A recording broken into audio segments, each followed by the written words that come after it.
할렐루야. 주님 바라보며 믿음의 길에서 승리하는 삶을 사시기를 주님의 이름으로 축원드립니다. 명절들 잘 새고 오셨죠? 예, 오가는 걸음들이 예전만큼은 같을 수는 없고 또 못 가시는 분들도 못 오시는 분들도 많았으리라 그렇게 생각이 됩니다. 부디 내년 명절에는 이런 어려움이 없기를 간절히 또 기도하고 또 기도합니다.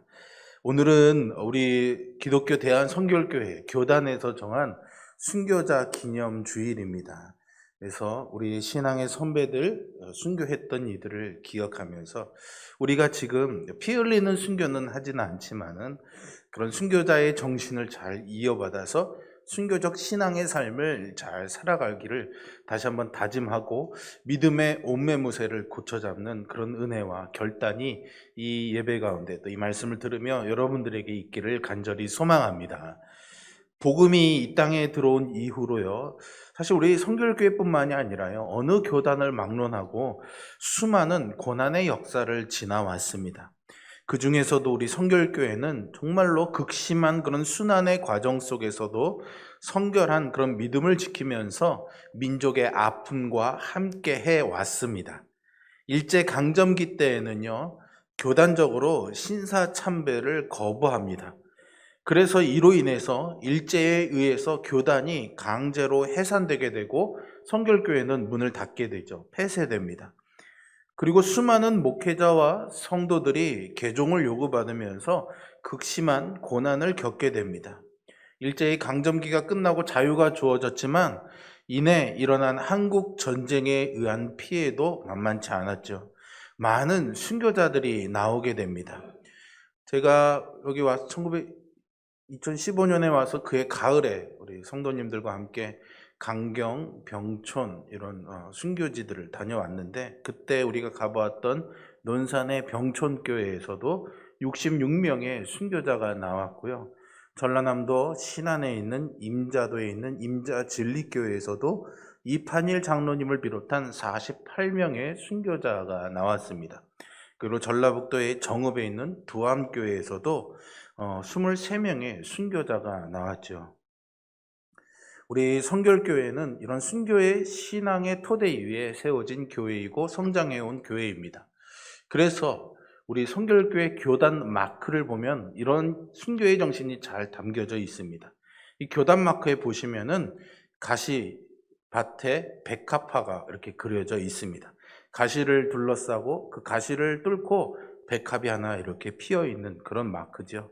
이 교단 마크에 새겨진 가시와 백합화는요, 주님의 고난과 부활을 의미하기도 하지만 이 가시밭의 백합화가 이 가시를 뚫고 나오며 생긴 그 생채기로 인해서 더 진한 향기를 내는 것처럼 모든 성도들이 가시밭 같은 이 세상에서 더 그리스도의 향기를 바라는 믿음의 삶을 살자라는 그런 의미도 이 교단 마크에 담아놓고 있습니다.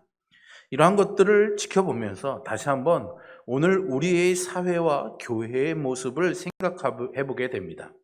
지금 우리는요, 어둠이 빛을 공격하고 불의와 의가 뒤집힌 혼돈의 시대 속에서 살아가고 있습니다. 또 우리의 힘으로는 어떻게 할 수 없는 이 코로나 팬데믹으로 인한 고통 가운데도 살아가고 있죠. 이러한 속에서 우리가 믿음을 가지고 하나님의 나라를 이루며 산다는 것이 쉬워 보이지는 않습니다. 그러나 모두가 저건 넘을 수 없는 벽이야 라고 고개를 떨굴 때에 하늘의 미랄처럼 그리고 가시밭의 백합처럼 복음으로 어두운 세상을 밝혀야 될 줄로 믿습니다. 고난 중에 더 반짝이는 믿음의 성도들이 되어야 하는 것이죠. 여러분, 어두운 밤하늘, 그 어둠이 더 짙어질수록 밝게 빛나는 것은 바로 별빛이고 달빛입니다. 점점 더 어둠이 짙어질 때 그 빛이 더 바라는 것처럼 어쩌면 우리는 더 어두워져가는 이 세상 속에서 복음의 빛을 비추며 살아야 될 믿음의 사명이 있는 것이죠. 오늘 교단이 정한 이 순교자 기념주일 이 예배를 드리면서 이러한 결심과 결단이 저와 여러분에게 있는 그런 시간이 되기를 바랍니다. 오늘 우리가 읽은 사도행전 7장에 보시면 가시밭의 백합처럼 그리고 하늘의 미랄처럼 초대교회 첫 번째 순교의 제물이 되면서 마지막 순간까지도 그리스도의 향기를 발했던 사람이 있습니다. 바로 여러분들이 잘 아시는 스데반 집사이죠. 오늘 본문은 이 스데반 집사의 순교의 장면을 기록하고 있습니다. 스데반이 죽음 직전에 했던 말을 보면 마치 예수님이 십자가 위에서 하신 가상칠언이 생각날 만큼 놀라움을 넘어서 승고하기까지 하지요. 59절과 60절의 말씀을 보실까요? 그들이 돌로 스데반을 치니 스데반이 부르짖어 이르되 주 예수여 내 영혼을 받으시옵소서 하고 무릎을 꿇고 크게 불러 이르되 주여 이 죄를 그들에게 돌리지 마옵소서. 이 말을 하고 자니라. 아멘. 예수님이 십자가에서 아버지 내 영혼을 아버지께 부탁드립니다.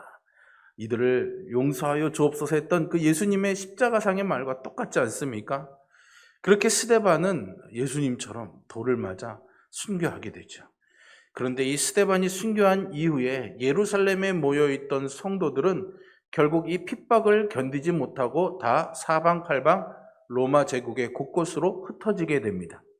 그리고 흩어진 성도들은 가는 곳마다 복음을 전하고 자기들이 머문 그곳에 교회를 세우게 되죠. 여러분, 이것이 스데반의 순교가 갖는 중요한 의미입니다. 그가 죽음으로 인해서 복음이 예루살렘에만 머물지 아니하고 이제 퍼져나가기 시작한 것이죠. 그런데 오늘 본문을 한 번 더 들여다보면요, 이 스데반의 순교를 통해서 하나님이 계획하셨던 또 다른 하나의 숨은 뜻이 있었음을 깨달을 수가 있습니다. 그것은 바로 사울이라는 청년을 처음으로 하나님의 구원의 역사의 무대에 등장시킨 것이죠. 57절과 58절의 말씀입니다. 그들이 큰 소리를 지르며 귀를 막고 일제히 그에게 달려들어 성 밖으로 내치고 돌로 칠세 증인들이 옷을 벗어 사울이라 하는 청년의 발 앞에 두니라. 아멘. 아마 이 말씀을 보면 스데반이 순교하는 이 과정에서 가장 주도적인 역할을 했던 사람이 사울이라고 불려지는 이 청년으로 보입니다. 스데반의 순교 현장에 등장하는 이 사울이라는 청년이 너무나도 드라마틱하게도 나중에는 기독교 역사의 가장 탁월한 선교 활동을 했던 사도 바울이 되지요. 결국 스데반은 수많은 영혼들을 구원시키고 교회를 위해서 헌신하며 수고했으며 그의 죽음을 들어서 하나님이 교회를 확장시키고 복음을 확장시켰을 뿐만 아니라 사도 바울이라는 불세출의 선교사를 등장시키기 위해 사용하셨던 하늘에 썩어진 미랄 같은 씨앗이었던 것이죠. 이것이 그를 이 땅에 보내신 이유였고요, 그에게 주어진 사명이었습니다. 우리도 이 스데반처럼요, 고난 중에 더욱더 반짝이는 그런 미랄 같은 성도들이 되기를 간절히 소망합니다. 이처럼 고난 중에 더 반짝이는 별과 같은 믿음을 가졌던 분들은 스데반 이후로 교회의 역사에 있어서 계속해서 나오게 됩니다. 밤하늘의 별들을 우리가 숫자로 다 헤아릴 수 없는 것처럼 수많은 별과 같은 순교자들, 별과 같은 신앙인들이 있었던 것이죠. 물론 그것은 우리 한국 교회에도 있었고 우리 성결교회에도 있었습니다. 오늘은요, 그 중에서도 한국 전쟁 중에 순교를 당했던 문준경 전도사님 이야기를 잠깐 여러분들과 나누어 보려고 합니다. 이미 제가 몇 차례 시루섬 이야기라든가 이런 영상으로도 몇 번 말씀드린 적이 있는데요. 그래도 오늘 한번 이 순교자 기념주일에 그분을 생각하며 준비한 영상을 잠시 보도록 하겠습니다. 1004개의 섬이 있다고 하여 천사의 섬이라고도 불리는 전남 신안군. 무속신앙이 강한 섬 지역이지만 35%가 넘게 복음화된 데는 한 여인의 헌신, 문준경 전도사가 있었습니다. 평생 이 섬에서 저 섬으로 복음을 전하다 공산당에 의해 매질과 함께 총살당하며 순교한 문준경 전도사. 우리는 오늘 그 순교의 길을 찾아가 보려 합니다.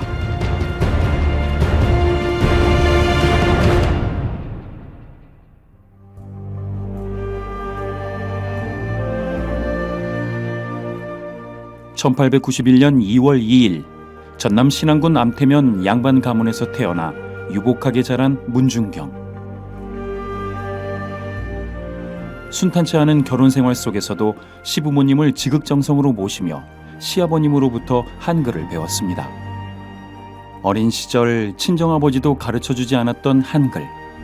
그녀가 평생 전한 성경 말씀을 읽을 기초를 하나님은 이 시절에 놓아주셨습니다. 그리고 시아버지 3년상을 치른 후 20여 년을 살던 증도를 떠난 그녀는 친정오빠가 살던 목포로 이사했고 북교동 근처 단칸 새방에서 재봉틀 삭바느질로 생활을 꾸려갔습니다. 결혼하고서 아이가 없었어요. 그래서 남편이 작은 부인을 얻어서 다른 지역 가서 살게 되어졌고, 남편에게 사랑받지 못하고 소박받은 문중경은 교회를 출석해서 예수님을 인격적으로 만나게 됩니다. 그리고 남편을 용서하고 남편을 끝까지 섬겨 주었죠.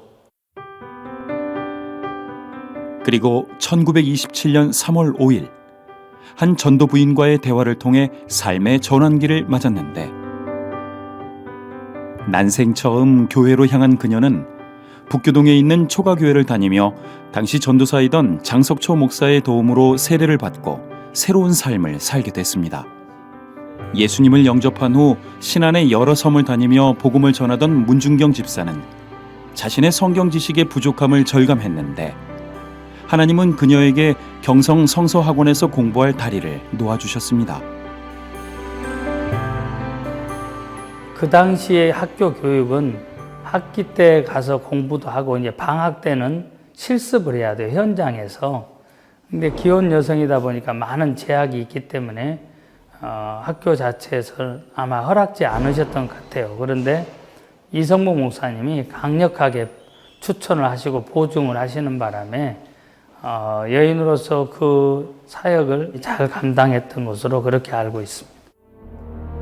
하나님의 인도로 경성 성서학원의 청강생에서 정식 학생이 된 그녀는 실습 기간이 되면 고향에 내려와 섬 지역을 다니며 전도를 하고 교회를 개척했는데, 첫 교회는 임자도의 임자진리교회였습니다. 그 후 그녀가 증도에 세운 교회와 기도초 6곳이 씨앗이 돼 신안 지역에는 현재 190여 개가 넘는 교회들이 세워졌습니다. 고무신 신은 발로 갯벌을 걸어서 또는 나룻배를 타고 이 섬 저 섬을 건너다니며 신안군 72개의 섬 지역에 복음을 전한 문중경 전도사. 심한 파도와 풍랑 속에서도 오직 영혼 구원을 위한 간절한 기도로 전도의 발길을 쉬지 않았고, 그 속에서 만나는 모든 영혼들은 모두 예수를 영접했습니다. 이봉송이라는 어린 청년이 있었는데, 이제 교회를 출석하고 공부를 하고 그렇게 했을 때 우리 문 전사님이 그에게 신학 공부할 수 있는 길을 열어주었고, 또 중매도 시켜서 결혼도 시켜주고, 찬송가 공예, 성서 공예, 기독교서의 그 적자를 흑자로 올려놓으신 분이 이 봉성 목사님이라고 한국교회의 거인이라고 볼 수가 있습니다. 무엇보다 나라와 민족을 품고 죽음을 두려워하지 않고 진리를 외친 그녀는 일제강점기 시절엔 신사참배를 거부하며 애국신앙을 지켰고, 한국전쟁 당시에는 체포에서 풀려나 얼마든지 피할 수 있는 상황이었음에도 나는 우리 성도들을 지키러 가야 한다며 목자의 사명감에 증도에 돌아갔고, 1950년 10월 4일 저녁에 체포돼 인민군들에게 끝내 죽임을 당했습니다. 새끼줄에 묶여 끌려가 발로 차이고 창에 찔리고 총대로 후려침을 당하며 죽음을 맞는 순간에도 수양딸 백정희와 성도들은 살려달라 부탁한 문중경 전도사. 아버지여, 저들에게 죄를 묻지 마시고 죄 많은 내 영혼을 받으소서.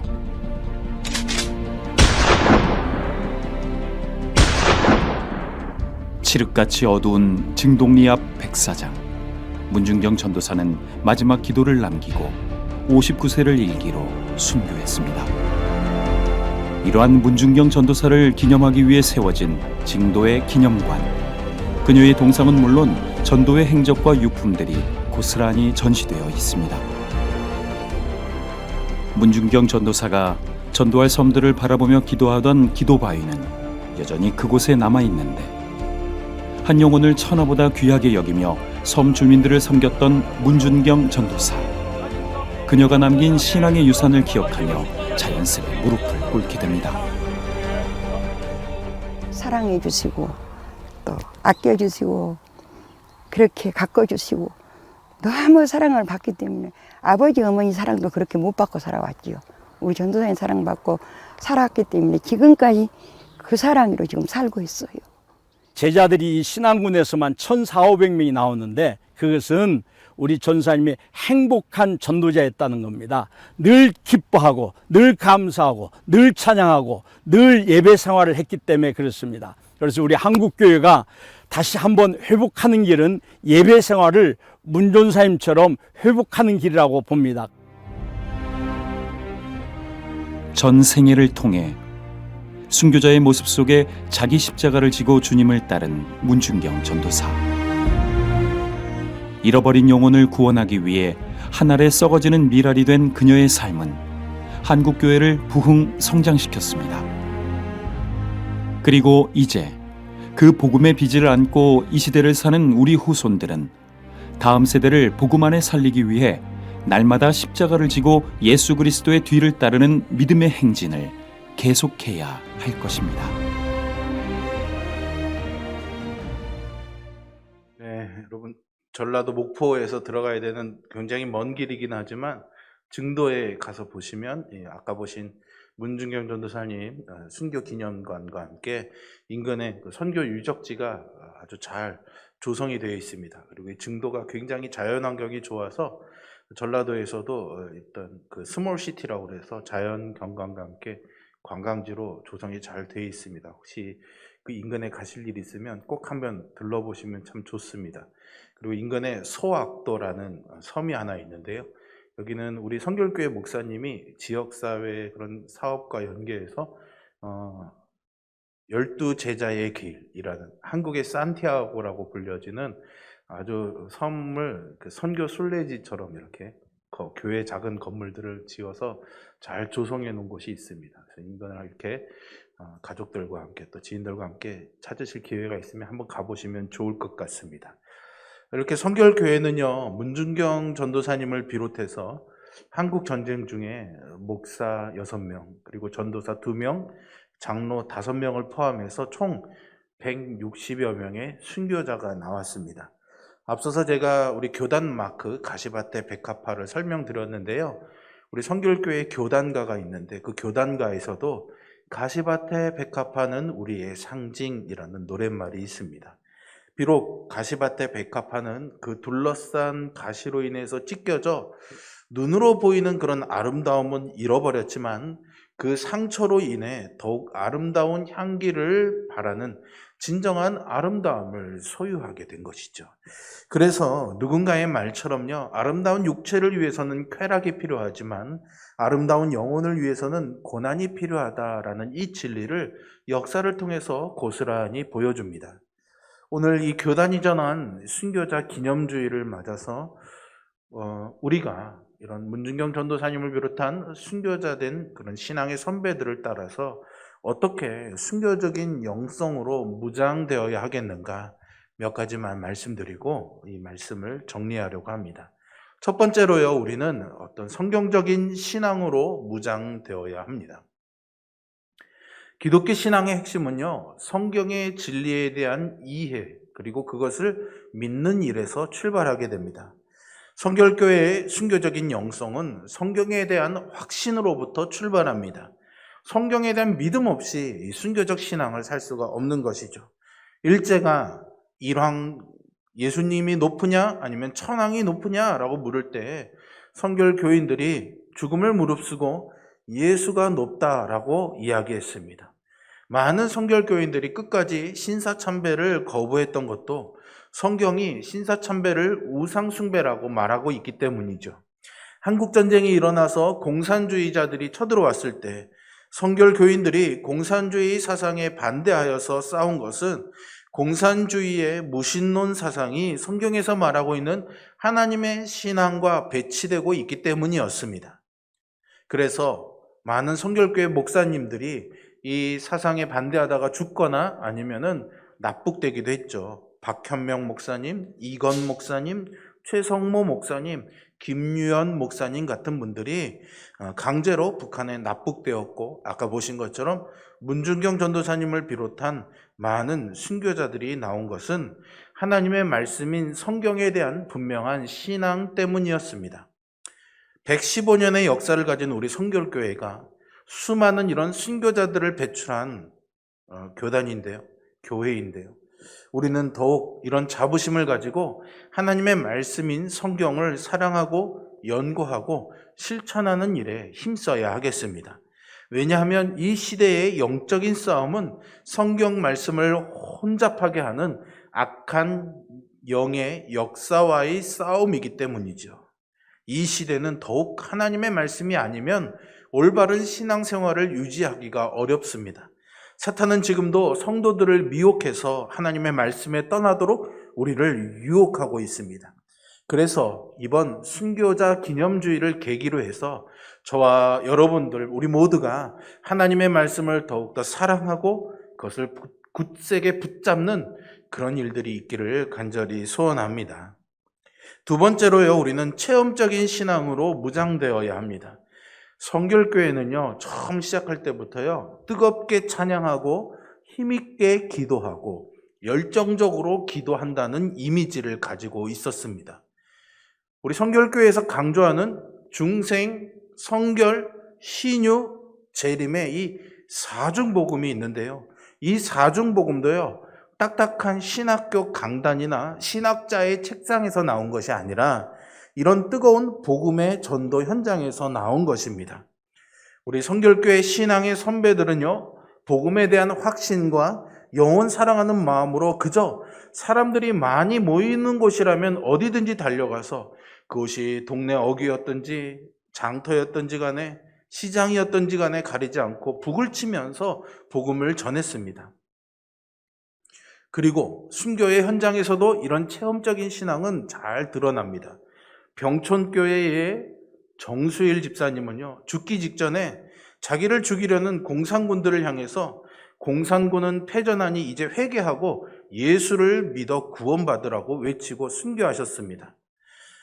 그리고 제가 주보에도 실어드렸지만 두암교회의 윤임내 집사님도 대나무 창에 찔려 극심한 고통을 당하면서도 나는 죽어서 천국에 가는데 당신들도 예수를 믿어 천국에 오기를 바란다면서 복음을 전하고 순교하죠. 임자진리교회의 이판일 장로님도요, 주변 사람들의 만류에도 불구하고 도망갈 수 있는 기회를 포기하고 대량 학살 위기에 놓인 성도들을 구하기 위해 서둘러 임자도에 들어갔다가 순교를 당하시죠. 이 장로님이 죽기 직전에 무릎을 꿇고 다음과 같은 기도를 드리셨다고 합니다. 주여, 부족한 종과 우리 모두의 영혼들을 받아 주소서. 또한 저들의 죄를 용서하여 주소서. 아멘. 모두가 다 죽음의 위험 앞에서 자기를 죽이려는 이들에게 복음을 전하고 또한 교회를 걱정하며 영혼들을 사랑하는 이런 체험적 신앙을 드러내죠. 마지막 세 번째로 우리는 공동체적인 신앙으로 무장되어야 합니다. 한국전쟁으로 인해 순교한 성결교인들이 160여 명이라고 말씀드렸습니다. 그런데요, 이런 분들 가운데 같이 모여서 한꺼번에 집단적인 순교를 당한 인원이 160명 중에 136명이 됩니다. 사실상 거의 대부분이 같이 모인 자리에서 순교를 당했다라고 볼 수 있습니다.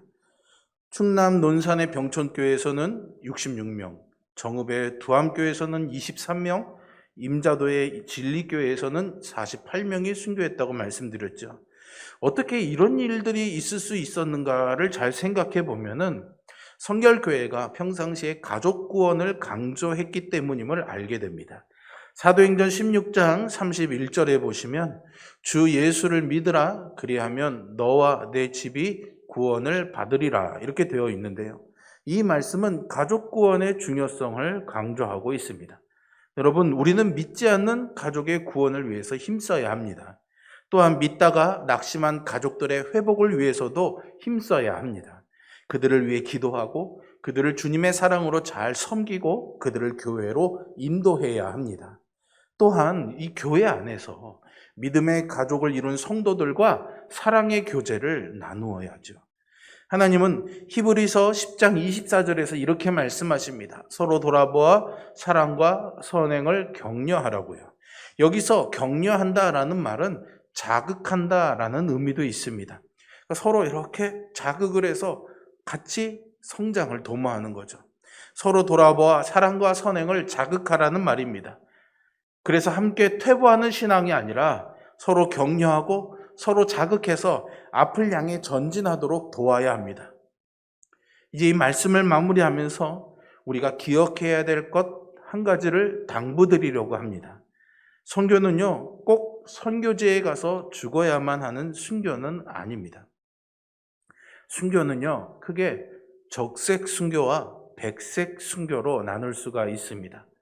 말 그대로 적색 순교는요, 피를 흘리는, 즉 붉은색의 피를 흘리는 피 흘림의 순교이죠.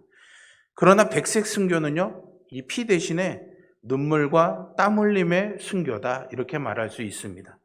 다시 말해서 우리가 순교자의 영성으로 살아간다는 말이 우리 모두가 공산권이나 회교권이나 그런 신앙의 탄압이 있는 곳에 가서 피 흘리며 순교하자는 의미가 아니라는 것이죠.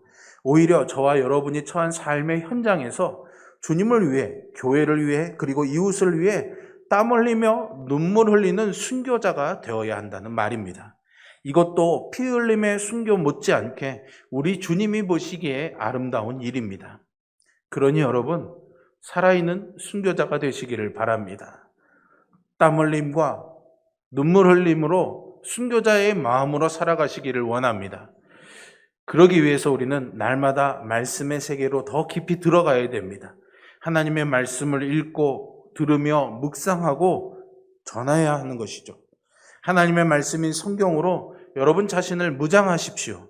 뜨겁게 찬양하고 힘있게 기도하며 열정적으로 전도하는 이 체험적 신앙으로 무장하시기를 바랍니다. 그리고 믿지 않은 가족들을 주님께 이끌기 위해 기도하고 힘써야 합니다. 그리고 교회 안에 영적인 가족을 이루시기를 바랍니다. 그래서 공동체적 신앙으로 무장하십시오. 순교자 기념주의를 맞아 날마다 여러분들의 신앙과 삶이 주님을 더욱 닮아가고 더욱 신앙으로 무장되는 그런 아름다운 계기가 되기를 주님의 이름으로 축원드립니다. 기도하겠습니다.